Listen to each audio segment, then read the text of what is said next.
Why do big bucks show up in the same place every year? What drives them? Food, cover, does, all of the above? Let me add one more. They need a feeling of safety. If you have one of those things, two, not happening. You need all four.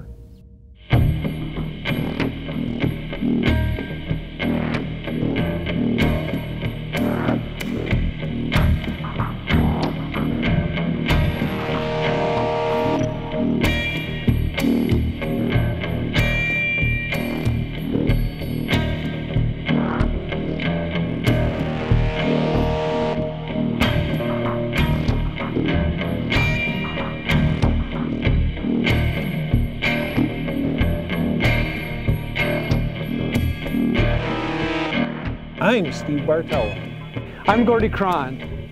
I'm Mark Kaiser. I'm Dan Schmidt, and this is Deer and Deer Hunting TV.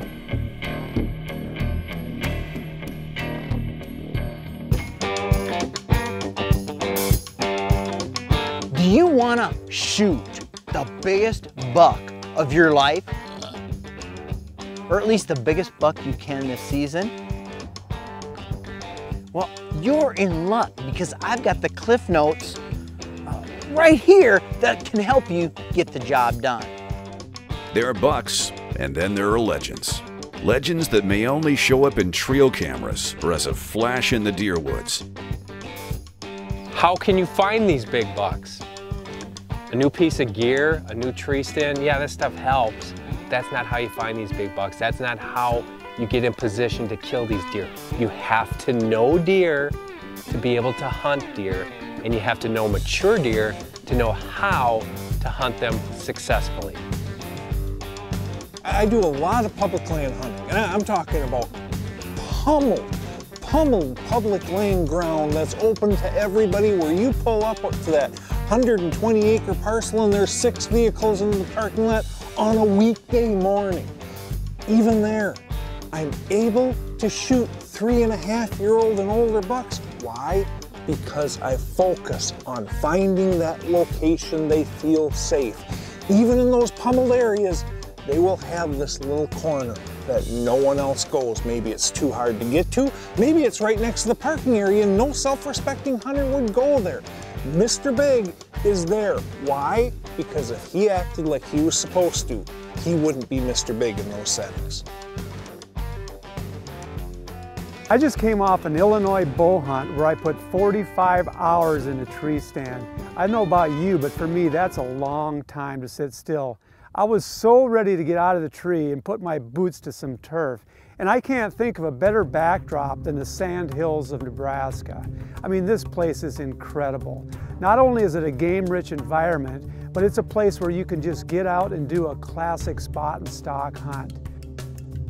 It doesn't take a lot to imagine what this must have looked like during pioneer days, what the Sandhills must have looked like. And truthfully, for the frontiersmen, it was basically just an impediment from where they were, the east, to where they wanted to be, the west. I don't know, myself, I would have probably got out here, taken one look around and thought, this is where I want to be. Yeah, if I would have come through here a century and a half ago, I would have been a squatter. The thing about Nebraska in November, the weather can be fickle. We found that out the very first morning. We woke up, it was snowing. We flipped on the Weather Channel, 2 to 4 inches on the way. All we could do is get out and try though. We knew that visibility was going to be poor. We know we were going to be limited because we were really counting on being able to get up high and do a lot of glassing around, but that's what we were going to do. So we got in the truck, we went out into the prairie, we got up on a hill and we started glassing. And right from the get-go, we could see that it wasn't going to work. We could see maybe 200 yards. We just didn't have the visibility we needed to be able to really look over a large area. So all we could do is get out and do a little bit of walking, you know, hoping we could jump something. We drove around a little bit, tried some other areas, but basically we were just killing time. The snow let up, but the wind kicked in. And as soon as the wind kicked in, I mean, everything just turned deathly quiet. We saw no deer. There was nothing moving out on the prairie. Everything was hunkered in the tree lines, probably in the swamps. Wherever they could get out of the wind, that's where the deer were. We didn't see a deer all afternoon. I don't think it was until about a half an hour before sundown that we finally saw our first buck of the day. It was a decent 8-pointer, but he was young, didn't have a lot of mass, and he was right exactly where you would expect him to be. He was right on the lee side of a shelter belt, tucked in out of the wind. We saw him and a couple does. We watched them till dark, and then we just pulled out of there. But I guess we were kind of optimistic that with the snow and then the wind blowing all day, the deer would hunker down during the night, and maybe we'd see a little more movement the next morning. Deer and Deer Hunting is brought to you by Hornady, accurate, deadly, dependable. Mossberg, built rugged, proudly American. Nikon, the next generation in hunting optics. Cuddyback, more deer, fewer blanks. And by Scent Killer Gold with Hunt Dry technology. Apply, dry it, and go hunt. Coming up next. Okay, so now we get a giant whitetail and we're trapped. We can't get out of the truck. He's standing like 150 yards down there. He doesn't know we're there, but we can't get out of the truck. So we just have to wait him out. So we watched him, and sure enough, he kind of drifted up, jumped over the fence, and worked around the base of the hill. That was our time. That was our chance to get out of the truck and go after him. This is Deer at Deer Hunting TV. This segment of Deer and Deer Hunting is brought to you by Matthews.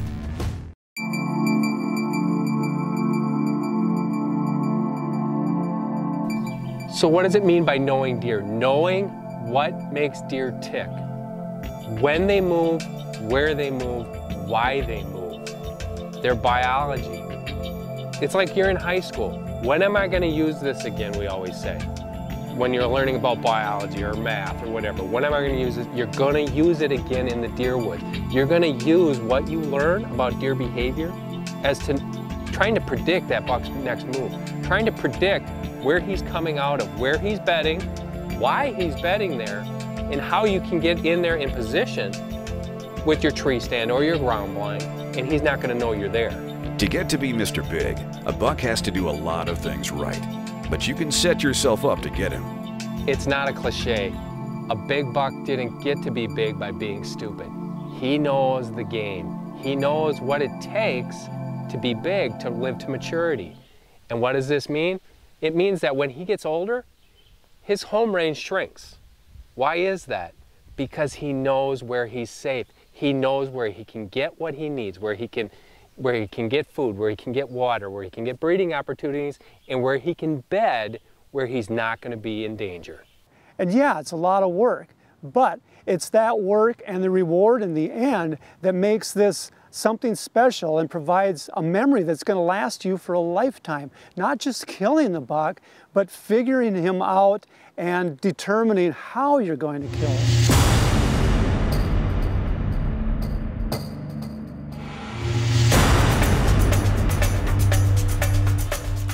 So I'm hunting in Nebraska and I'm hunting for Mr. Big. Man, when we got up the next morning, the weather had gone from bad to worse. The snow had stopped, but now the wind was blowing 20 miles an hour and it was -4 degrees. Do the math, we're talking about -20 wind chill.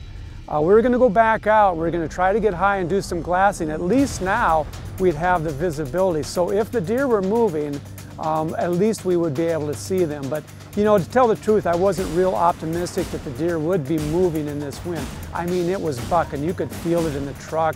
You could feel it when you got out. It was bitter cold, and that wind would just like eat right through you. Well, we pulled up onto the hill. We parked the truck. I don't think we were there 15 minutes, and Scott reached over and tapped me on the shoulder and said, "Got a buck right down below us."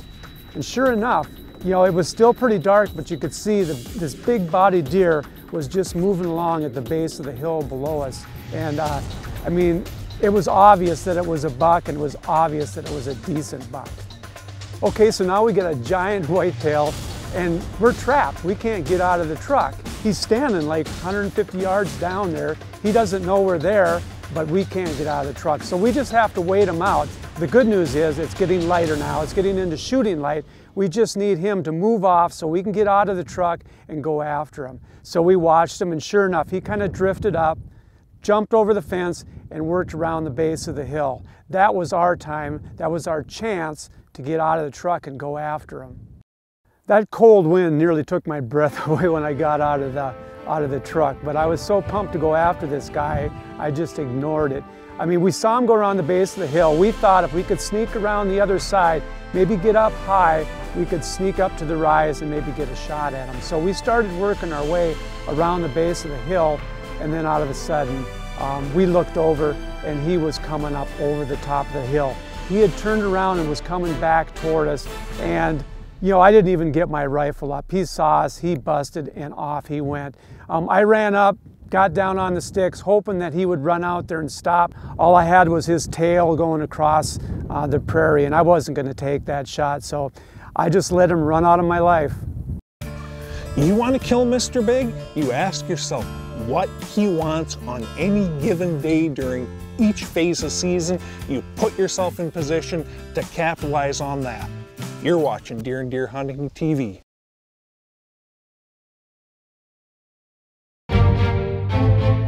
Bucks are individuals. No two are alike.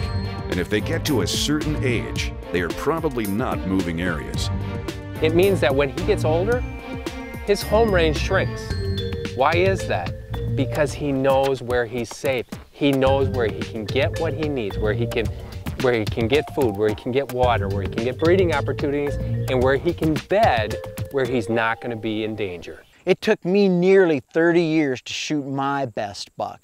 He went over 200 inches, and believe it or not, I never saw that buck until the brief few seconds we had a face-to-face meeting. No, I wasn't a great hunter. I was in the right place at the right time. Now, am I going to have a chance at a buck like that again in my lifetime? I hope so, and I'm hoping you do too. The mindset of a hunter can also change when they target big bucks. Largely, it's a motivation. You're motivated by that mature deer, by those antlers. It's not that you hunt them that much differently because deer are deer are deer, but I think the motivation factor is there because this is a special deer.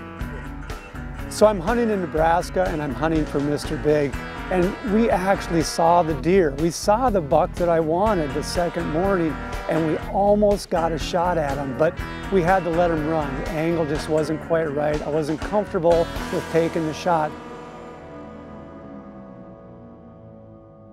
Now, we hadn't given up on him completely. We really didn't feel like we bumped him that hard. I think more than anything, he just saw some movement and he just wanted to get out of there. And we could tell that he ran over to a shelter belt that was probably, maybe a quarter of a mile away. So our next plan was to go over and set up on another hill and just watch that shelter belt. He'd probably come out of that shelter belt, and it was my feeling that at some point he's going to come out of there again and go about his business and wherever he was planning on going. And there might be other deer in there as well. So we worked around the base of a hill, got up high, got set up, and just hunkered in and decided just to wait it out. But let me tell you, that wind was cold, it was blowing. You could just feel your core temperature dropping. We were going to be able to sit there for a while, but we were not going to be able to sit there all day. I think it was about the time I couldn't feel my fingers or my toes anymore when things started to happen. The deer started to come out of that shelter belt, and they were basically just loafing around on the edge. They were on the lee side of the shelter belt, so they were out of the wind and they were happy campers. I think they were coming out to soak in some sunshine, and we saw one nice little buck. In fact, I think it was the one we saw the night before, and he was chasing does around, giving us a really good look, and you could see them coming in and out of the shelter belt. And at that point, I was really thinking that big buck's got to be really irritated by this. Either he's going to come and chase off that little buck, or he's just going to bolt out of there. So I was still optimistic that we were going to get another look at it. I think we'd been there about an hour and a half, and I was just starting to think, how long are we going to sit here? I think Scott probably was thinking about leaving too. I mean, we were just getting so cold. It was time to pull out, and just by chance, I mean, we looked down the tree line, and way out in the field, there was another buck, a second buck, and he was coming our way. So we just watched him wondering, okay, what's this guy going to do? And he got even with the shelter belt, and I think he either saw the does or he smelled them, but he just turned and made a beeline and started coming up the edge of the shelter belt. At this point, he was probably, I don't know, still 300 or 400 yards away, but it was obvious he was going to come in, and it was obvious to me that if he did, I was probably going to take a poke at him.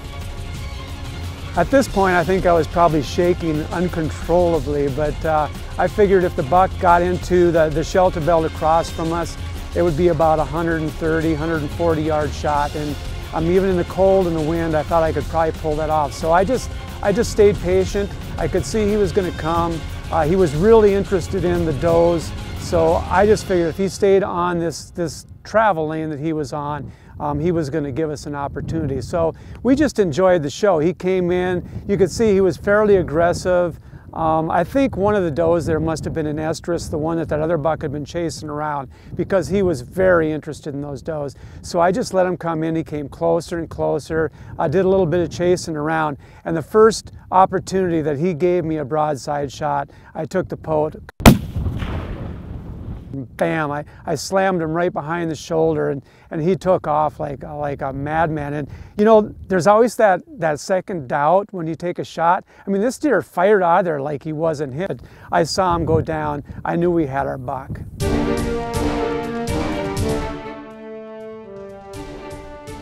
Was he Mr. Big?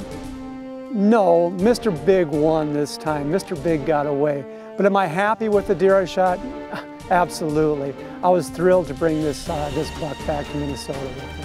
You know, coming to a place like the Sandhills, and like I said, I come out here a lot, but it's always a new experience, always a different experience. This time, I got to knock another thing off my bucket list, I guess. I got to spot and stalk whitetails in just an incredible environment here. So now, next time I can say I've hunted turkeys, grouse, coyotes, mule deer, and I've hunted whitetails out in the Sandhills. And I can tell you, it's an experience you'll never forget.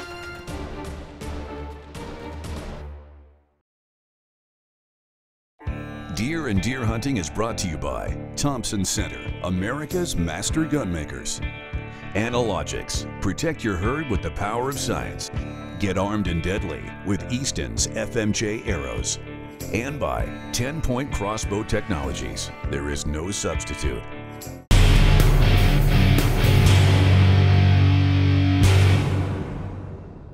One of the biggest advantages that we have as land managers is that we can manufacture high odds, low impact stand sites. We're all hunters. We realize pressure, hunting pressure, is the kiss of death to natural deer movement. You know, it makes them more nocturnal, and it makes them, well, what it does is it makes them just flock into those areas where they feel safe. We want to make that our ground. But at the same time, we also want to have good hunting. Now, there's a reason that most people head to the center of the timber to hunt. It's because that's where the deer often are. Okay, but when we go ahead and manipulate the ground, we can take those center of the woods type stands and shift them out to the edge. That is one of your most important keys to manipulating the habitat. Get out there and find those spots like this right here, where you can backdoor in. The farm field's further off over my shoulder. I can go ahead and slip right in here in the morning, and I can cut them off without a single deer knowing that I'm here. Okay, the more of those we can create, the more we can keep our impact to a bare minimum. The lower our impact, the more the deer feel safe, the more they come flocking in, but it doesn't happen by accident. Study the topography, study the lay of the land, know how the deer are utilizing the ground, and then ask yourself, how can I manufacture these high odds, low impact stand sites? You do that successfully, and you know what? You're not missing out on a thing, despite 90% of your deer cover being sanctuary. As a matter of fact, you're achieving all the benefits of those sanctuaries while being able to hunt just like you were in the middle of everything. You know, this is my favorite time of the day. After work, I always shoot at least one arrow, sometimes two, sometimes three, sometimes a dozen or more, but at least one arrow just to keep myself sharp leading up to bow season. I'm gonna cheat, 32 yards.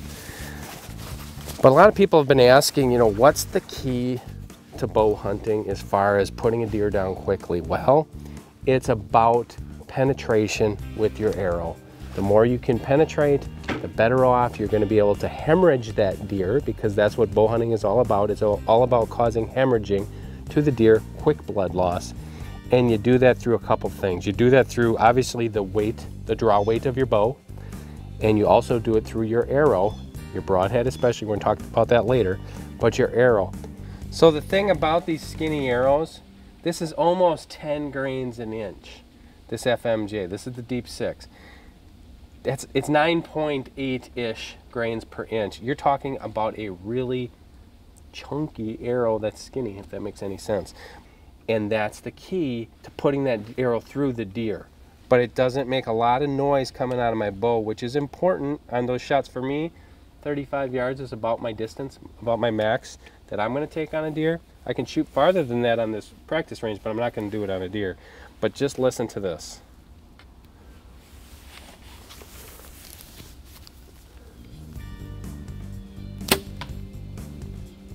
Quiet, deadly, and accurate. That's what you want in your hunting arrow.